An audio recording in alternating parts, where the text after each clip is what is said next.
본문의 말씀 창세기 22장 3절에서 14절 말씀 중심에서 아브람과 이삭이라는 제목으로 함께 말씀을 통해 은혜 나누기를 원합니다. 어쩌면은 다음 시대, 다음 세대를 위하여서 우리가 어떻게 오늘의 시대를 살아가야 될 것인가, 우리는 매주마다 말씀을 통해서 함께 깊이 있게 좀 더 상고할 수 있기를 원합니다. 지난주에는 노아와 세 아들의 관계에 대해 살펴보았습니다.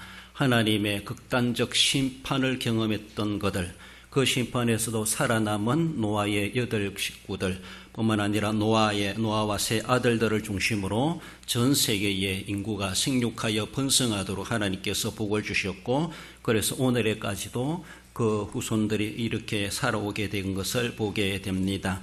한편에서는 노아도 하나님의 그러한 심판과 구원을 경험했지만은 그가 홍수 이후에 350년을 더 살면서 과연 어떤 자녀손들에게 영향을 끼쳤을까 자세히 알 수 없지만, 지난주에 보았던 본문으로 바라보면은 어쩌면 많지 않은 그런 삶을 살아갔던 노아, 참으로 그가 힘든 노년의 삶을 살아간 것은 아닌가 그렇게 보여지기도 합니다.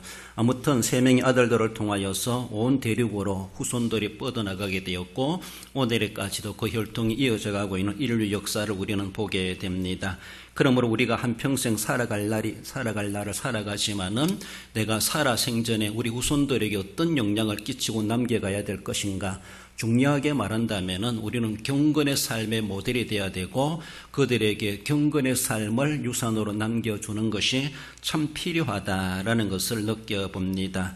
아브람과 이삭을 우리는 생각해 보며 부전자전이다 이렇게 생각해 볼 수가 있습니다.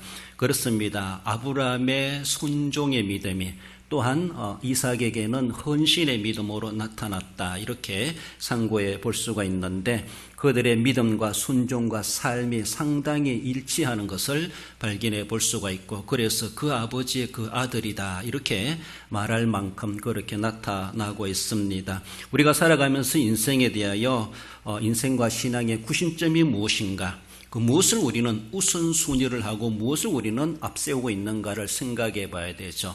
원론적으로 우리가 하나님이다라고 대답할지 모르지만은, 그러나 하나님보다 때로는 물질이 구심점이 될 수가 있고, 우리의 명예가 내 인생에 어쩌면은 우선순위가 될 수가 있고, 직장이나 명예나 권세나 이런 것들을 더 앞세울 때가 있지 않겠는가 우리는 생각해 봐야 되죠.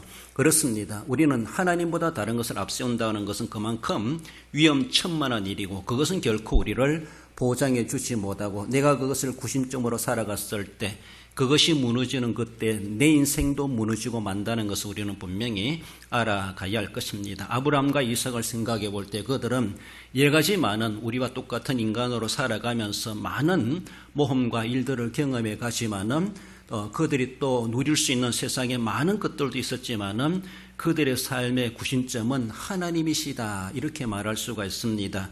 그것이 어쩌면 공통된 모습이 있고, 그 아버지와 그 아들의 인생의 삶의 핵심이다 그렇게 말해 줄 수가 있습니다. 아브람과 이삭이란 자에 주시는 말씀 본문으로 돌아와서 함께 살펴볼 때, 먼저는 신실하신 하나님을 상고해 봅니다. 3절에 아브라함이 아침에 일찍 일어나 하나님이 자기에게 일러주신 곳으로 가더니 하나님께서 아브라함에게 이삭을 번제로 드리라, 이런 청청병력과도 같은 하나님의 명령이 하달되었습니다. 하나님은 한마디로 아브라함을 시험하시겠다라는 것이죠. 그 시험이 무엇인가? 인신제사, 사람을 제물로 드리는 그것을 시험하는 것이 아니라 아브라함의 순종을 하나님은 시험하시겠다는 것이죠.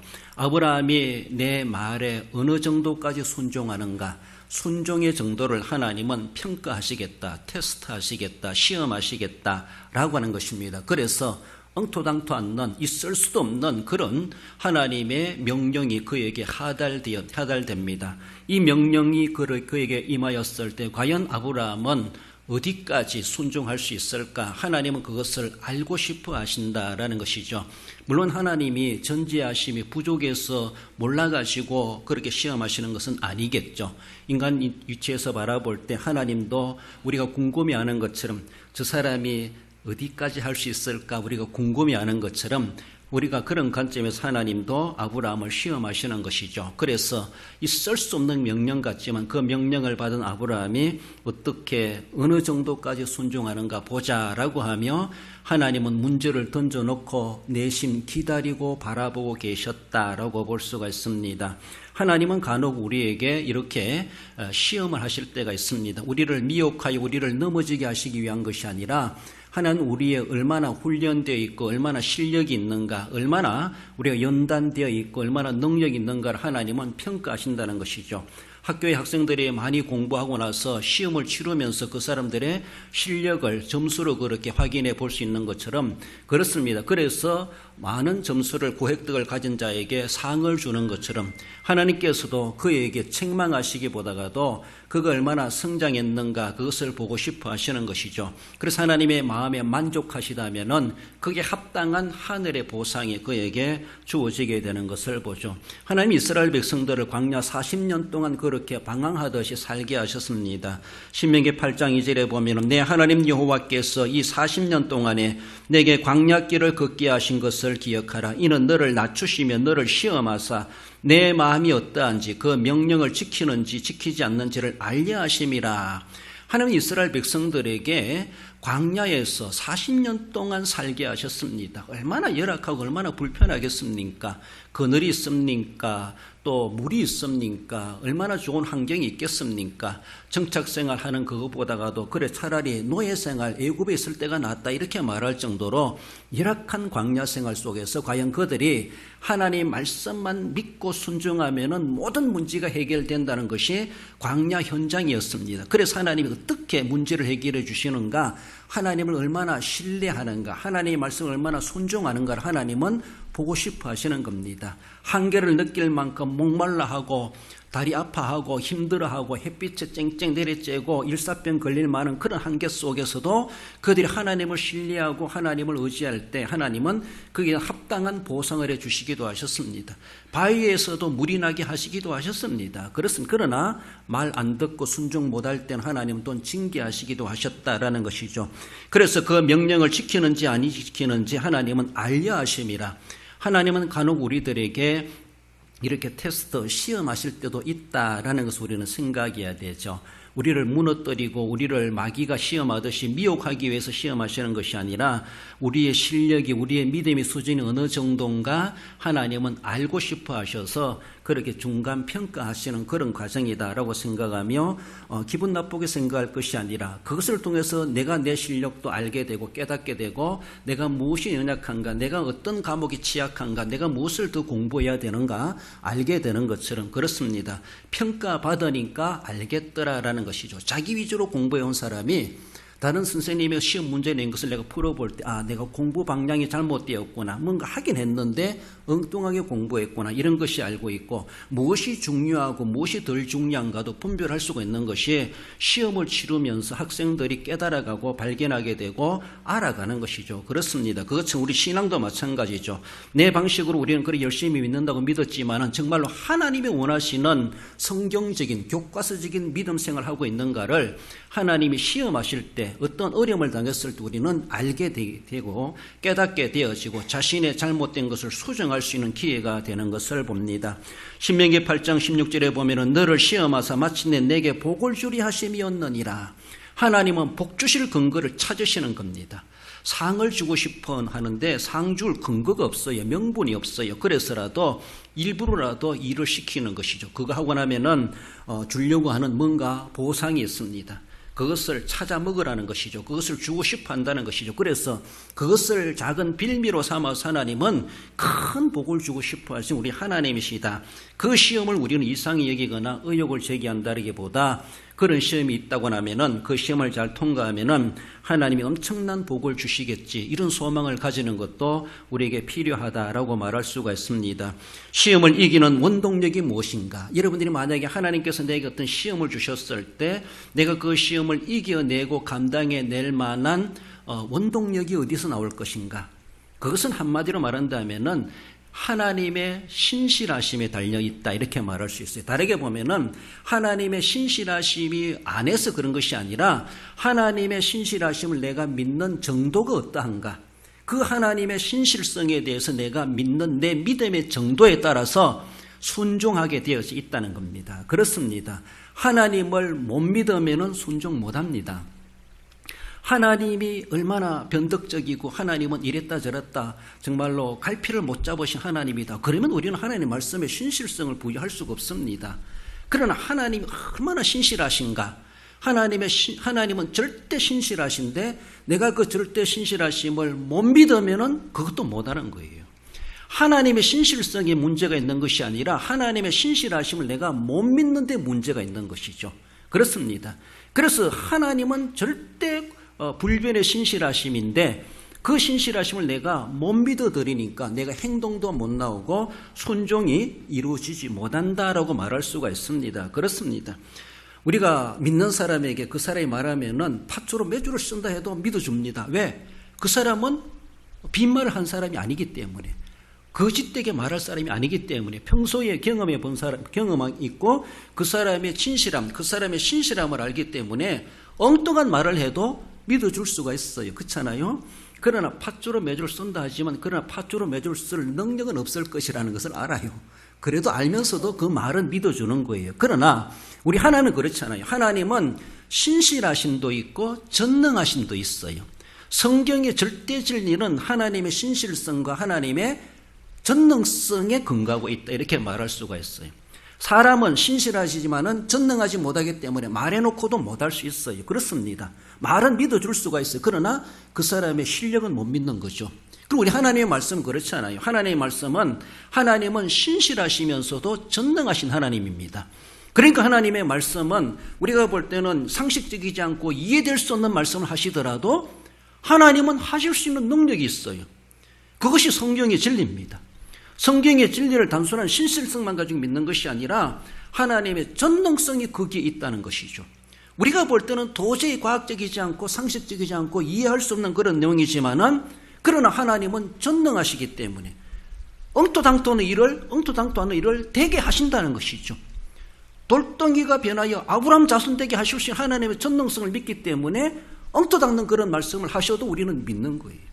하나님에 대해 얼마나 내가 믿느냐 그리고 순종하느냐라고 하는 것은 하나님의 신실성에 대해서 내가 얼마나 믿어드리느냐, 자신의 믿음의 관계에 대해서, 믿음의 문제입니다. 하나님의 신실성이 문제가 있는 것이 아니에요. 하나님의 전능성이 문제가 있는 것이 아니고 하나님에 대한 내가 얼마나 신뢰하고 있는가, 하나님에 대한 신실성과 전능성을 내가 얼마나 믿는가, 거기에 따라서 내 행동이 달라진다라는 것이죠. 그렇습니다. 예수천국 불신지옥, 성경의 진리입니다. 예수님만 믿어야 구원받는다. 그러나 예수님 믿지 않으면 지옥 간다. 성경의 진리입니다. 누가 뭘 한다 할지라도 이건 하나님의 신실성과 전능성에 달려 있습니다. 그렇습니다. 범죄하면 멸망당한다. 이스라엘아, 너희들이 그러다가 멸망당한다. 나라가 망한다. 어떻게 나라가 망하겠는가? 그러나 하나님은 망하게 하실 수 있습니다. 하실 수 있습니다. 기도는 300명의 용사를 가지고 너희들은 나가서 미디안 주 백성들과 싸우라. 300명 가지고 어떻게 갑니까? 그럼 하나님의 신실성과 하나님의 전능성을 믿으면 가는 거예요. 가서 부닥치는 거예요. 하는 거예요. 그러면 하나님이 하게 하시는 거예요. 성경의 진리는 그렇습니다. 처녀의 몸에서 예수님이 탄생할 것이다. 어떻게 믿을 수가 있습니까? 말도 안 되는 소리죠. 그러나 하나님의 신실성과 하나님의 전능성을 믿기 때문에 그것을 믿는 거예요. 죽었다가 부활하셨다. 누가 믿겠습니까? 말도 안 되는 소리죠. 그러나 하나님의 신실성과 하나님의 전능성이 행하시기 때문에 믿는 거예요. 홍해를 육지같이 건넜다. 누가 믿겠습니까? 하나님이 하신다라고 하기 때문에 믿는 거예요. 그렇습니다. 죽으면 부활한다. 예수님은 죽은 자도 살리셨다. 누가 믿겠어요? 동화 같은, 신화 같은 이야기죠. 그러나 예수님은 하나님이십니다. 예수님의 신실성과 예수님의 전능성을 믿기 때문에 성경에 기록된 말씀을 믿는 거예요. 아브라함이 하나님의 신실하심에 대해서 절대 신뢰했다는 것. 우리도 마찬가지예요. 하나님에 대해서, 하나님의 신실하심에 대해서 내가 믿는 나의 신실함이 어느 정도인가. 그것이 내 믿음의 수준이고 내 삶에 좌우되고 있습니다. 내 순종의 정도가 나타나고 있어요. 우리가 자주 부르는 찬송가 393장에 오 신실하신 주 내 아버지여 늘 함께 계시니 두려웠네. 우리는 찬송을 잘합니다. 그 하나님의 신실하신 내가 얼마나 신뢰하고 의지하고 행동하는가. 그렇습니다. 엉뚱당도 않는 명령이 하달되었고 있을 수 없고 비과학적이고 사람을 제물로 잡아들이는 거 이거 쓸 수도 없는 일이지만은 과연 거기에 대해서 하나님은 하나님의 명령이시다. 하나님의 말씀에 신실하심과 하나님은 하실 수 있는 전능하신 하나님이시다 믿는다면은 그래 바로 아브라함의 순종과 믿음은 헌신은 바로 여기에 근거하고 있다라는 겁니다. 신실하신 하나님 우리가 먼저 이해하길 바라고 하나님의 신실하심을 못 믿는 그 자체가 불신입니다. 하나님의 신실을 못 믿으니까 엉뚱한 행동을 하는 거예요. 이것을 따먹으면 정령 죽으리라 하나님 말씀하셨습니다. 거기에 대해서 신실성이 부족했던 아담과 하와 결국은 엉뚱한 행동을 하지 않습니까? 천추의 죄인이 되어버립니다. 그렇습니다. 하나님의 신실성을 못 믿는 만큼 나는 그만큼 죄를 지을 수 있고 하나님 앞에 범죄자로 낙인될 수도 있다는 것을 우리는 생각해야 되고 성경의 모든 진리의 말씀은 하나님의 신실하심에 더 나아가서 하나님의 전능성에 근거하고 있음에 대해서 우리는 우리의 상식으로 믿는 것이 아니라 하나님의 신실하심을 내가 어떻게든지 100% 믿으려고 애를 써야 되고 하나님의 전능성에 대해서 조금도 가감하지 말고 그것을 믿으려고 하는 그런 자세가 우리에게 필요하고 이런 모습에서 어쩌면은 아브라함과 이삭의 공통점은 하나님에 대한 그 신실성에 대한 그들의 믿음의 정도가 부전자전이었다라는 것을 볼 수가 있습니다. 나아가서 아브라함과 이삭을 살펴볼 때 아브라함의 순종을 봅니다. 9절에 보면은 아브라함이 그곳에 제단을 쌓고 나무를 버려놓고 그의 아들 이삭을 결박하여 제단 나무에 놓고 손을 내밀어 칼을 잡고 그 아들을 잡으려 하니 이 9절과 10절의 이 행동은 엄청난 행동입니다. 엄청난 행동이에요. 아브라함에게 특징이 있다라면은 아브라함은 처음부터 갈대아우르에서 소명받을 때부터 아브라함의 일대기의 특징이 있다라면 그는 하나님의 말씀에 대한 절대 순종입니다. 순종이 아브라함의 삶의 신앙의 특징이다 이렇게 말할 수가 있죠. 어떤 순종을 했습니까? 모든 소유를 하나님 앞에 다 내려놓는 순종을 했죠. 창세기 12장 1절에 보면 여호와께서 아브라함에게 이르시되 너는 너의 고향과 친척과 아비 집을 떠나 내가 내게 보여줄 땅으로 가라. 내 가지고 있는 모든 소유를 다 뒤로 하고 떠나라 라고 하는 것을 주님께서 그렇게 말씀하셨죠. 고향과 친척과 아비 집을 떠난다는 것이 당대 시족 사회를 이루어가고 가족 집단 사회를 행하여가는 그 당대 문화 가운데서 이거는 목숨을 거는 모험입니다. 여러분들 호랑이와 사자 두 종류 맹수 중에 어느 것이 좋아요? 둘 다 싸우면 누가 이길까? 호랑이와 사자의 특징이 다른 점이 있습니다. 그래서 호랑이와 사자가 싸우면 누가 이길까? 아마 에버랜드에서 실험도 해봤는 것 같기도 한데 이론적으로는 호랑이가 이긴다 이런 말이 나오는데 사자는요 집단 생활합니다. 사냥을 해도 혼자 못해요. 그래서 한 마리가 달가들면 다른 사자들이 같이 합작을 해가지고 사냥을 하죠. 그럼 호랑이는 단독 생활한다 그렇게 말합니다. 그러니까 참 맹수다 그렇게 말하는데 집단 생활하는 사자 같은 특징 있는 짐승들은요 혼자 있으면요 당해요. 혼자 있으면요 가감하게 행동을 못합니다. 친구가 없기 때문에 도와줄 사람이 없기 때문에 그래요.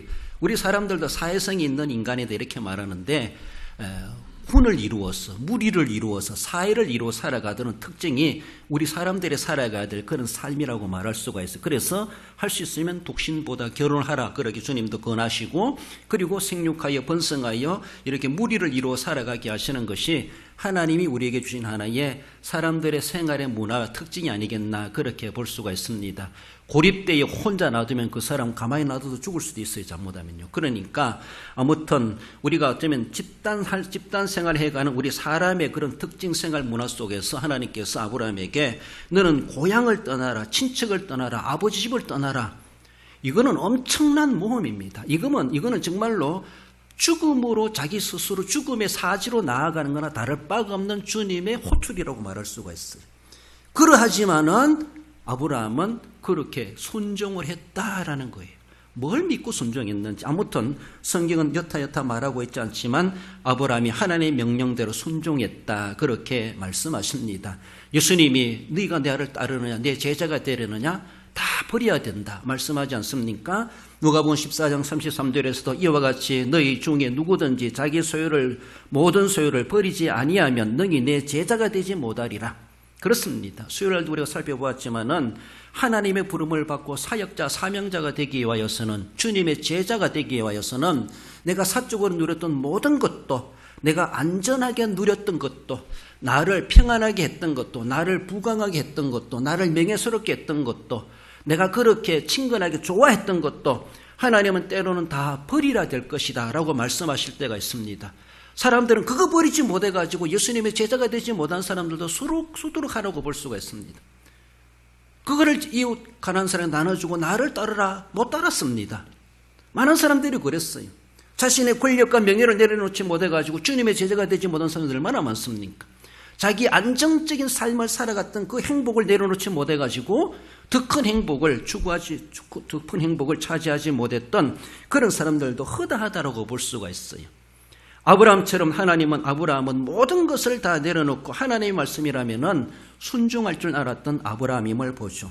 아브라함의 순종의 특징이 무엇입니까? 하나님을 절대 신뢰하는 순종이죠.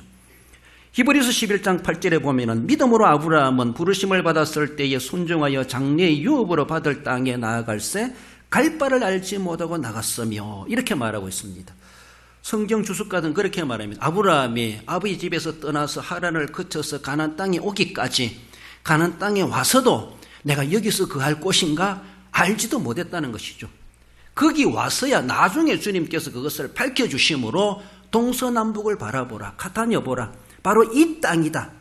그제서야 왔을 때 하나님께서 아브라함에게 바로 이곳이다, 너의 목적지는 이곳이다, 너와 내 후손이 살아갈 땅은 이곳이다. 어쩌면은 그 당시 가나안 땅은 옛날에 그 갈대 우르보다가도 더 열악한 환경이라고 볼 수가 있어요. 그렇잖아요? 그 갈대 우르 그 지역은 상당히 비옥한 그런 지역으로 알려지기도 하고 살아갈 만한 사람의 문명의 발생지다 이렇게 보기도 하잖아요. 그 지역이. 그런데 하나님은 이렇게 지중해 모퉁이 이렇게 가나안 땅까지 인도해 오셔가지고 이것이 약속의 땅이다라고 하며 아브라함에게 그의 후손들이 주시겠다, 하나님의 목적하신 그 땅까지 와서야 하나님께서 바로 이곳이다 그렇게 말씀하셨다는 것이죠. 그래서 그를 평가하건대 나아갈새 갈 바를 알지 못하고 나아갔으며, 어떻게 그렇게 나아갈 수 있습니까? 미지의 곳 어디까지 가야 됩니까? 어디로 가야 됩니까? 알지도 못해요. 답도 없어요. 답도 안 줘요. 그렇지만 무작정 가거라. 어떻게 갈 수가 있습니까? 하나님에 대해 절대 신뢰하지 못하면은 절대 순종할 수가 없습니다. 그렇습니다. 못 믿으면 못 갑니다. 그러나 믿으니까 가는 거예요. 믿으니까. 하나님이 주신 어떤 말씀이든지 미지의 땅을 향해 가라 했던 그때 처음 시작했을 때도 아브라함은 그렇게 할 줄 알았습니다. 이제 그가 아들을 낳고 이삭이 커오는데 그를 번제로 드리라. 어떻게 할 수 있겠습니까? 그러나 아브라함은 하나님을 절대 신뢰했어요. 하나님의 신실하심과 하나님의 전능성에 대해서 절대 신뢰했던 아브라함은 하나님의 말씀이라면 두말하지 않고 일단은 순종부터 행동부터 행하는 것을 볼 수가 있죠. 이것이 아브라함의 믿음이고 아브라함의 신앙의 특징이다 이렇게 볼 수가 있습니다. 그렇습니다. 예수님께서 이 땅에 오심이 무엇입니까? 예수님도 아버지 하나님의 명령을 받고 이 땅에 오셨습니다. 아버지의 보내심을 받고 이 땅에 오셨습니다.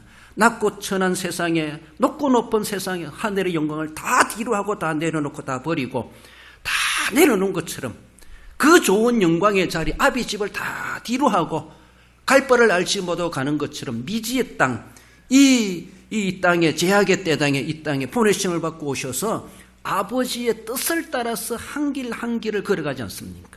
십자가를 지시고 골고다를 향하여 가시고 죽기까지 복종하시는 것은 다 아버지의 말씀에 절대 신뢰하는 나머지 그 뜻대로 되기를 원하면서 한치의 오차도 나지 않기 위해서 아버지께 묻고 기도하고 아버지의 뜻이 무엇인가를 다시 재확인하고 그래서 아버지의 뜻대로 되길 위하여서 그렇게 순종해 나아갔던 아브람만이 아니라 우리를 구속하시기 위해서 예수님께서는 십자가 지시기까지 죽기까지 아버지의 말씀에 절대 신뢰하며 나아갔던 우리 예수 그리스도의 그 모습을 우리는 생각해 봅니다. 그렇습니다. 버릴 것을 다 버리고 섬김의 삶을 살아가고 그리고 고난 죽기까지 복종하신 우리 하나님, 우리 예수 그리스도의 순종을 우리는 생각해 볼 때 이미 그 전에 아브라함이 하나님의 말씀이라면 그렇게 순종했다라는 것을 보여주고 아브라함의 순종 속에 그리스도의 순종이 예표되고 있다고 하는 것을 보여주고 있습니다.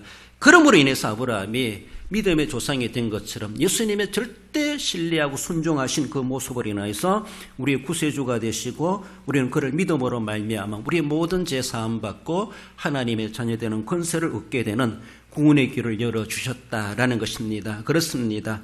아브라함은 이렇게 하나님의 말씀을 절대 신뢰하며 순종할 줄 알았던 순종의 사람이었다라는 것을 우리는 기억해야 할 것입니다. 나아가서 아브라함과 이삭 관계 속에서 이삭의 헌신을 봅니다. 13절에 아브라함이 그 순양을 가져다가 아들을 대신하여 번제를 드렸더라.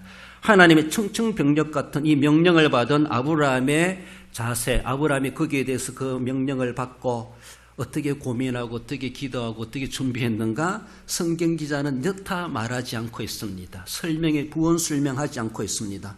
아무튼 말씀을 받았다 그리고 순종하는 것 그것만이 쭉 기록해 주고 있는 것을 볼 수가 있죠. 인간적으로 생각해 볼 때 얼마나 할 말이 많고 얼마나 따질 말도 많고 고민이 많았겠고 그것을 위해서 얼마나 처리하며 금식하며 기도도 해보겠는가. 진짜 하나님의 말씀입니까? 진짜 하나님의 뜻입니까? 진짜 하라는 겁니까? 뭐 온갖 여러 가지로 하나님 앞에 대묻고 대확인해 보려고 하는 그런 자세를 가질 수도 있었을 텐데 아무튼 있었는지 없었는지 모르지만 성경 기자는 거기에 대해서는 침묵하고 있습니다. 아무튼 말씀을 받았을 때 그는 순종이 곧 따라 일어나는 것을 볼 수가 있죠. 그렇습니다.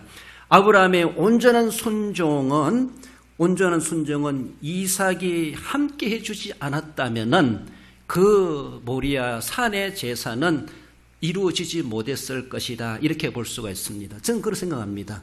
모리아 산의 제사는 아브라함과 이삭의 합작품이다. 이렇게 말할 수가 있어요. 여러분, 아브라함의 독단적인 행동은 제한되어 있습니다. 그러나 이삭이 협조해 주지 않았다면 그 아들 이삭이 협조하지 않았다면 그건 온전한 제사로 이루어질 수가 없었을 것이다. 충분히 우리는 예상할 수가 있습니다. 그래서 이삭의 헌신을 우리는 결코 무시할 수가 없습니다. 반항 못하는 양이나 염소나 항소라도 우리가 100마리라도 잡아서 하나님께 드릴 수 있어요. 내가 잡으면 잡을 수 있잖아요. 그렇잖아요. 그러나 사람을 잡아서 드린다고 하는 것은 사람도 사람이지만은 그 사람이 그 녀석이 어떤 반응을 할지 몰라요. 그렇잖아요. 짐승은 우리가 도축하는 방법으로 잡으면 되겠죠. 그렇습니다. 어떡하겠어요. 짐승은 잡혀 죽는 것이죠. 그러나 사람은 달라요. 생각하는 사람이에요. 반항할 수 있는 사람이에요. 왜 이렇게 했는데요? 안 돼요 안 돼요 하면서 반항하고 도망가면 어떡할 거예요. 그렇잖아요. 이런 모습 속에서 100마리 짐승이라는 가능하지만은 한 사람을 잡아가지고 조린다는 것은 딱 닥쳐봐야 알아요. 이삭을 제물로 드리라. 이삭을 데리고 갑니다. 이삭을 잡아가지고 그리고 제단에 올려놓기까지 이삭이 협조하지 않으면은 노년의 아버지 아브라함은 감당할 수 없을 겁니다. 나 살겠다라고 도망가 버리면 어떡하겠습니까? 그렇지 않습니까? 그러나 이삭이 도망갔다 이 말도 없어요. 이삭이 아버지 아브라함에게 저항했다라면 얼마든지 저항할 수 있었다고 생각합니다. 그러나 저항했다는 기록도 없어요. 그렇습니다.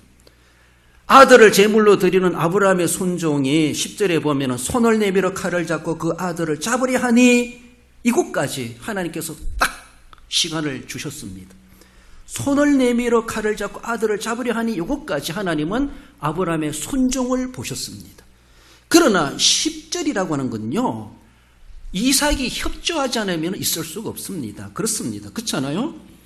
이 순간까지라고 말할 수 있지만 이삭이 결박하기 전까지 8절에 9절에 보면 그의 아들 이삭을 결박하여 제단 나무에 놓고 이것보다 8절까지 8절 앞에 이제 제단을 쌓고 나무를 벌려놓고 이제 불만 딱 희마되는 그 순간 그리고 이제 제단을 쌓아놓고 아들을 이제 잡아야 돼.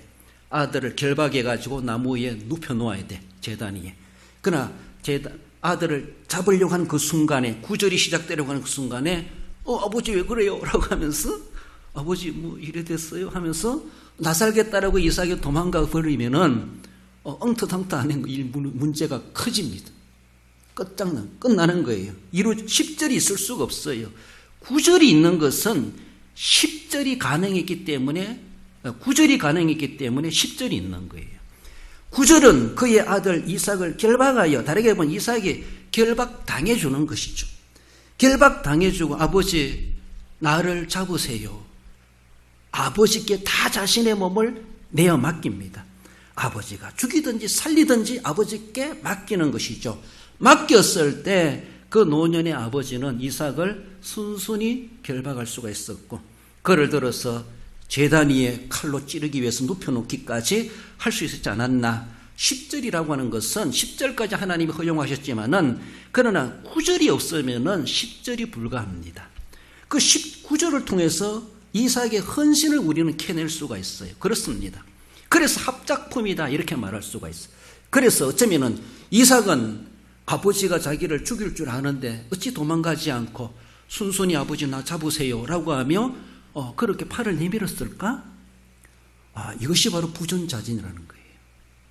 엉뚱당도 않는 아버지가 침에 걸린 행동을 한다 할지라도 그 아버지에 대한 신실함, 아버지 부자와의 관계, 아브라함이 하나님을 신뢰했던 것만큼 아들 이삭은 노년의 아버지를 신뢰했다는 것이죠. 하나님이 내게 무슨 명령을 내리든지 아브라함은 순종한다. 이렇게 말했던 것, 이렇게 행동했던 것처럼 이삭은 내 아버지가 내게 무슨 일을 한다 할지라도 난 아버지께 절대 순종한다. 그 아브라함의 믿음이 이삭의 믿음이 이미 되고 있고, 아브라함의 순종이 이삭의 순종이 이미 전해지고 있어요. 그렇죠? 아브라함이 하나님의 말씀에 절대 순종하는 것을 이삭은 배웠을 겁니다. 그 말씀대로 행동하는 것을 이삭은 옆에서 보았을 거예요. 그리고 이삭도 하나님을 그렇게 신뢰하지만은 하나님을 절대 신뢰하며 허튼 일 하지 않고 일하시는 아버지 아브라함을 보면서 아버지가 식동말로 무슨 짓을 하든지 간에 나는 아버지를 믿는다. 아버지가 내 몸에 무슨 일을 저지른다 할지라도 난 아버지께 내 몸을 맡길 수가 있다. 하나님과 아브라함의 관계, 아브라함과 이삭의 관계, 얼마나 멋지지 않습니까? 하나님과 아브라함의 관계처럼 아브라함과 이삭의 관계가 그만큼 신실했다는 거예요. 어쩌면 그 아버지를 그렇게 믿어줄 수가 있었을까? 아브라함이 하나님을 믿는 것처럼 아들 이삭은 아버지의 행동을 다 믿어줬어요. 다 의지했어요. 자신을 죽이려고 하는 거 알면서도 도망갈 수가 없었고 도망가지 않았고, 아버지의 뜻이라면은 나를 잡으세요. 하나님이 명하신 그것이 재물이라면은, 하나님 아버지 재물이 어디 있습니까? 물었을 때 얼마나 마음이 아팠겠습니까? 이제 와서 바로 하나님 예비하신 재물은 바로 너다. 내가 너를 잡아야 될 것이다. 아들을 설득했을 때 아들은 순순히 손을 내밀었을 것이다 라고 말할 수가 있습니다. 그렇지 않습니까? 그만큼 하나님의 뜻이라면은, 그리고 아버지의 순종이라면은 내가 기꺼이 내 몸을 헌신하겠습니다. 하나님의 뜻이고 아버지의 믿음으로 이루어지는 일이라면은 아들은 기꺼이 자기의 몸을 제물로 헌신하기를 마다하지 않았던 이 이삭의 모습을 우리는 생각해 봅니다. 우리가 부전자재는 말도 하지만 병력적인 모습에서 가족력이 어떻습니까? 이렇게 이야기해요. 그렇죠? 어쩌면은 어른들로부터 가정에 어쩌면 흘러내려오는 그런 병력이 없잖아요. 있기도 합니다. 안 좋은 모습이기도 한데. 그래서 그것을 우리가 잘 극복해가지고 치료할 필요가 있는데, 안 좋은 병력이 흘러내리기보다 이러한 아브라함의 믿음이 이삭에게 증가되어지고, 아브라함의 순종이 이삭에게 순종으로 증가되어지고, 이런 것들이 내리게 되면 얼마나 좋겠는가. 그래서 좋은 모습에서 그 아버지의 그 아들이로다. 부전이요 자전이다. 이렇게 말할 수 있는 것처럼 이런 세대, 이삭의 시대가 어떻게 펼쳐질지 아브라함은 잘 모르지만은 자신은 하나님을 절대 신뢰하면서 아들 앞에서 하나님에 대해서 결코 비방하거나 하나님을 이상하게 여긴다든가 하나님에 대해서 불순종하는가 그런 모습을 안 보이고 싶었을 겁니다. 아들에게 좋은 모습을 보여주기 위해서 그렇게 또 좋게도 살아왔겠지만은 아브라함이 하나님을 절대 신뢰했던 것처럼 그 모습을 이삭은 증가받았고, 순종할 줄 알았던, 하나님을 절대 신뢰했던, 하나님이 무슨 명령을 내리시든지 아버지 아브라함은 순종했다. 이것을 이삭도 배웠다는 것이죠. 그래서 하나님의 뜻이라면은, 그리고 하나님을 잘 믿는 우리 아버지가 내게 행하는 행동이라면은 나는 무엇이든지 할 수 있습니다. 그렇게 내밀을 줄 알았던 이삭의 헌신, 이것이 다음 시대를 생산해내는 아브라함의 열매라고 볼 수가 있습니다. 우리에게는 그런 열매가 있는가 생각해 봐야 되죠. 이 말씀을 보면서 우리가 생각나는 것이 또한 나오미와 루스의 관계를 우리가 말해 볼 수가 있죠. 룻기 1장 16절에 보면 어머니께서 가시는 곳에 나도 가고 어머니께서 머무시는 곳에서 나는 머물겠나이다. 어머니의 백성이 나의 백성이 되고 어머니의 하나님이 나의 하나님이 되시리니. 그리고 더 나아가서 보면은 어머니가 죽는 곳에서 나도 죽겠습니다. 룻은 그렇게 이야기합니다. 얼마나 고부간에 이런 모습이 아름다웠는가. 이런 다음 세대, 나오미에게 룻이 있는 것처럼, 아브라함에게 이삭이 있는 것처럼 우리는 그런 세대, 다음 세대를 키워내야 할 것입니다.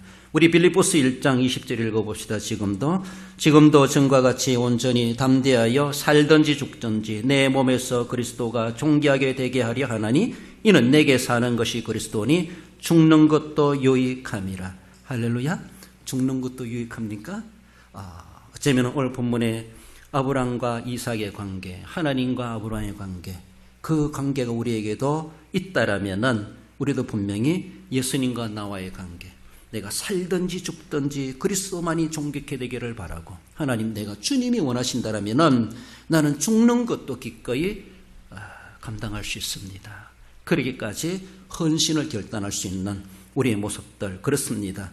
하나님 아버지의 뜻이라면 십자가 지는 것을 마다하지 않고 기꺼이 우리를 위해서 대속의 제물이 되신 우리 예수님, 우리는 그 은혜를 입어서 구원받은 것처럼 그 믿음과 그 은혜를 우리는 본받아가면서 사도 바울이 고백해 주는 것처럼 살든지 죽든지 오직 그리스도가 나로 인해서 존귀게 되고, 내가 죽음으로 인하여서 주님이 사신다면, 내가 죽는 것이 주님께 유익하다면 아버지 나를 결박하여 제단에 올려놓으세요. 나를 제물로 삼으세요. 기꺼이 한 사람이 이삭이 되고 하나님 앞에 이렇게 헌신해 갈 수 있다는 것을 우리는 늘 기억하며, 이삭의 딴 사람이 아니라 오늘 이 시대에 내가 이삭이 되고 또한 우리의 다음 세대들이 그만한 인물로 키워낼 수 있어야 될 것이다 여겨집니다. 말씀을 맺습니다. 우리 성도 여러분, 영원 불변 무한하시고 신실하신 하나님을 우리는 신뢰하십시다. 하나님은 영원하십니다. 불변하십니다. 무한하십니다.